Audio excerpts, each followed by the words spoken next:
Pazhayangadi Eripuram traffic സർക്കിളിൽ ഓണത്തെ വരവേൽക്കാൻ ഒരുങ്ങി ചെണ്ടുമല്ലി പൂക്കൾ വിരിഞ്ഞു തുടങ്ങി. ഇതുവഴി കടന്നുപോകുന്ന യാത്രക്കാർക്ക് ഇത് മനോഹര കാഴ്ചയാണ്.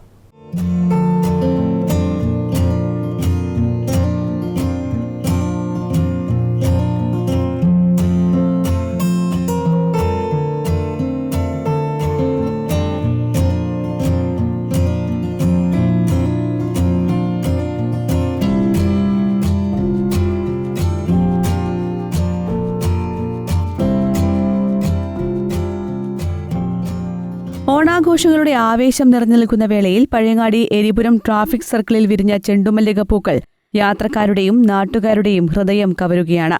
ട്രാഫിക് സർക്കിൾ സൗന്ദര്യവൽക്കരണം ലക്ഷ്യമാക്കി ഏഴൂം പഞ്ചായത്ത് അംഗം PK വിശ്വനാഥനും സുഹൃത്തുക്കളുമാണ് പൂന്തോട്ടമൊരുക്കിയത്.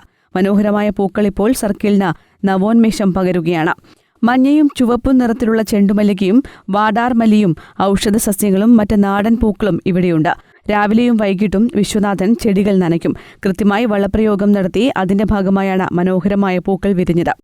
3-4 വർഷം മുമ്പേ കാട് പിടിച്ചു കിടക്കുന്ന ഒരവസ്ഥയിലാണ് ഉണ്ടായിരുന്നത്. അന്ന് MLA ആയിരുന്ന ശ്രീ TV രാജേഷ് ആണ് ഞങ്ങളോട് ആവശ്യപ്പെട്ടത്, Madayi government girls higher secondary school NSS യൂണിറ്റിനോട് ഈ സർക്കിൾ വൃത്തിയാക്കി ചെടികൾ സംരക്ഷിച്ചിട്ട് ഒടിപ്പിക്കാൻ പറ്റുമോ എന്ന് ചോദിച്ചു.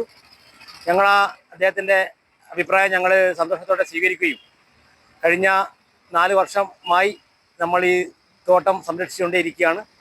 അന്ന് ഞാൻ അവിടെ സ്കൂളിൻ്റെ PTA പ്രസിഡൻ്റായിരുന്നു. ഇപ്പോൾ സ്കൂൾ NSS ടീം രംഗത്തില്ല. എന്നാലും നമുക്ക് ഇത് ഉപേക്ഷിക്കാൻ മനസ്സ് വരുന്നില്ല. നമ്മളില്ല ആളുകളെ വെച്ച് ഇന്ന് നമ്മുടെ സുഹൃത്ത് അന്ന് PTA-യിലുണ്ടായ ബാലമുരളി കൃഷ്ണനുണ്ട്. ഇപ്പോൾ വെറ്റിനറി ഹോസ്പിറ്റലിൽ നിന്ന് റിട്ടയർ ചെയ്ത ജയകുമാറുണ്ട് നമ്മളെ കൂടെ പരിപാലിക്കാൻ വേണ്ടി. അപ്പോൾ ഏതായാലും ഇതിങ്ങനെ വിരിഞ്ഞ് നിൽക്കുന്നത് കാണുമ്പോൾ ഒരുപാട് സന്തോഷമുണ്ട്. കാണുന്നവർക്കും അതിനേക്കാൾ നമുക്ക്. NV Rajan, N Raghu, Balamurali Krishna, MS, Jayakumar C എന്നിവരും പ്രവർത്തനങ്ങൾക്ക് നേതൃത്വം നൽകി. News bureau, Pazhayangadi.